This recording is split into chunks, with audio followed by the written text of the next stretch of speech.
Sebelum kamu lahir, kamu sudah hidup ratusan bahkan ribuan kali. Kamu memilih untuk kembali, bukan karena cinta, tapi karena kamu dipaksa. Dan sekarang, pertanyaannya bukan lagi siapa kamu, tapi siapa yang mengatur semua ini.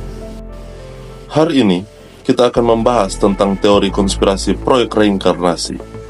Apakah kita dilahirkan kembali karena kontrak jiwa?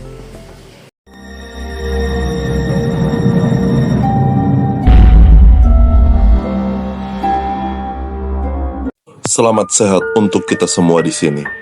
Channel ini dibuat untuk kalian yang ingin mengetahui teori konspirasi pada sesuatu hal yang sering berkeliaran di otak kalian. Gua Dav, let's the story. Mengenal kontrak jiwa.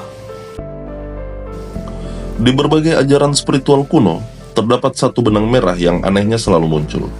Jiwa manusia tidak lahir secara acak. Ada perjanjian, ada rencana, ada keputusan yang dibuat sebelum kamu dilahirkan. Di India kuno, dikenal konsep karma dan dharma. Tapi lebih dalam dari itu, ada doktrin tentang janma dan badan, ikatan kelahiran. Dalam kepercayaan Tibet, terdapat konsep bardo, fase antara kematian dan kelahiran kembali, tempat jiwa meninjau hidupnya dan memilih reinkarnasi berikutnya. Tapi, apakah benar jiwa memilih dengan bebas? Beberapa salinan naskah kuno di Vatikan menyebut tentang Dewan Pemilih Kehidupan yang mencocokkan jiwa dengan skenario kelahiran yang sudah disiapkan.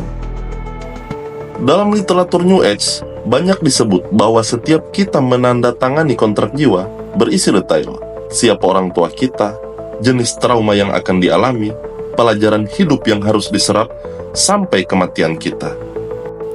Tapi, apakah kita benar-benar menandatanganinya secara sadar? Bukti yang tersebar. Beberapa kasus dunia nyata membuat teori ini makin masuk akal. Ada anak yang mengingat kehidupan sebelumnya. James Linger, anak kecil dari Amerika yang secara misterius tahu segala detail tentang pilot Perang Dunia Kedua. Hal tersebut bermula ketika James diberikan hadiah mainan pesawat terbang. Semenjak itu, ia menjadi terobsesi dengan pesawat terbang dan sering mengalami mimpi buruk. Dalam mimpinya, ia melihat jelas pesawat perang, serangan peluru, dan kecelakaan yang menakutkan. Hal tersebut pun kemudian ia ceritakan kepada orang tuanya. Kisah berlanjut.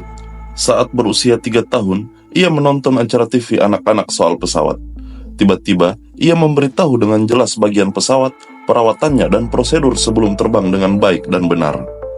Ia juga menjelaskan ke ayahnya kalau ia terbang dari landasan kapal besar bernama Natoma dan punya co-pilot bernama Jack Larson. Rasa penasaran pun menyelimuti sang ayah.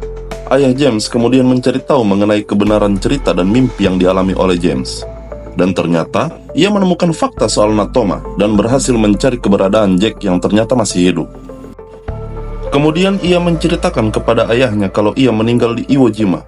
Sampai akhirnya, sang ayah menemukan satu cerita yang hampir sama pada pilot bernama James Huston yang meninggal pada peristiwa tersebut. Dan orang dewasa yang mengalami spontaneous recall mengingat hidup yang bukan miliknya, seperti Santi Devi, gadis dari India yang tahu seluruh kehidupan istri seorang pedagang di Mathura yang sudah meninggal bertahun-tahun lalu. Santi mulai mengatakan bahwa rumah yang ditinggalinya tersebut bukan miliknya, dan mengatakan dia mulai mengingat detail kehidupan masa lalunya. Pada usia 6 tahun, Santi meminta orang tuanya membawanya ke kota Mathura, negara bagian utara Pradesh, untuk menemukan suaminya dari kehidupan sebelumnya. Pada saat dia sekolah, dia mengatakan pada teman-temannya bahwa dia memiliki suami yang tinggal di Mathura. Tak hanya itu saja, dia juga mengatakan bahwa dirinya meninggal 10 hari setelah melahirkan disebabkan komplikasi. Dia juga menyatakan 3 ciri lain suaminya: memakai kacamata baca, memiliki jerawat di pipi kirinya, dan berkulit putih. Kepala sekolahnya kemudian mengidentifikasi seorang pengusaha di Mathura bernama Kedarnath. Dan ternyata, dia memiliki istri yang telah meninggal bernama Lukdi Devi. Dan masih banyak contoh kasus lain. Fenomena seperti ini terlalu banyak untuk diabaikan. Belum lagi dengan testimoni orang-orang yang mengalami pengalaman mati suri. Banyak dari mereka mengaku bertemu makhluk cahaya, diperlihatkan rekaman kehidupan mereka, dipandu kembali ke tubuh karena misi mereka belum selesai. Mereka tidak kembali karena ingin. Mereka diarahkan untuk kembali, dan di sanalah muncul pertanyaan gelap. Apakah cahaya itu memang suci, atau hanya bagian dari sistem pengulangan? Siapa yang mengatur kontrak ini? Ini bagian terdalam dari konspirasinya. Jika manusia menandatangani kontrak, siapa yang menyusunnya? Beberapa teks gnostik kuno menyebut tentang entitas bernama Archon, makhluk non-manusia yang menciptakan realitas semu untuk menahan jiwa dalam siklus penderitaan. Dalam versi modern, mereka disebut sebagai pengelola matriks, arsitek reinkarnasi, entitas simulasi. Tujuan mereka sederhana, yaitu panen energi emosional manusia. Manusia menderita, manusia menangis, manusia patah hati. Semua itu menghasilkan getaran emosional yang bisa diserap oleh entitas yang tidak bisa menciptakan energi sendiri. Dan kehidupan manusia itu bukan ujian, tapi ladang, dan kita adalah hasil panennya. Bulan mesin reinkarnasi. Salah satu bagian paling kontroversial dari teori ini adalah bulan adalah mesin reinkarnasi. Penelitian dari ilmuwan seperti David X dan para pengamat eksoterik percaya bahwa bulan bukan satelit alami. Bulan adalah struktur buatan dengan komponen elektromagnetik tinggi dan orbit yang terlalu sempurna untuk objek kebetulan. Beberapa praktisi astral projection mengaku bahwa setelah kematian, jiwa mereka seperti ditarik ke arah bulan. Di sana, mereka melihat ruang penuh cahaya. Di sana pula, mereka dipaksa untuk melihat kembali hidup mereka dan menandatangani kontrak baru. Cara keluar dari siklus reinkarnasi ini. Konspirasi itu tidak hanya menakutkan, tapi juga membuka kemungkinan keluar dari sistem.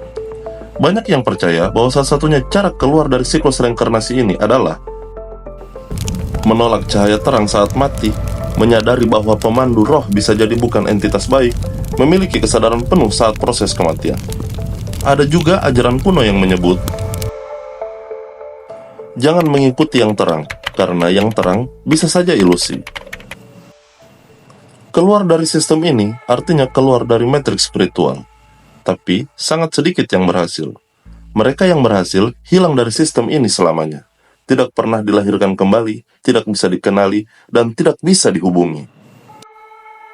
Kalau semua ini benar, maka hidup yang kamu jalani bukanlah awal, tapi kelanjutan dari ribuan siklus sebelumnya. Kamu memilih penderitaan ini, atau kamu dipaksa memilih. Sekarang pertanyaannya, setelah kamu mati nanti, apakah kamu akan kembali, atau kali ini kamu akan melawan?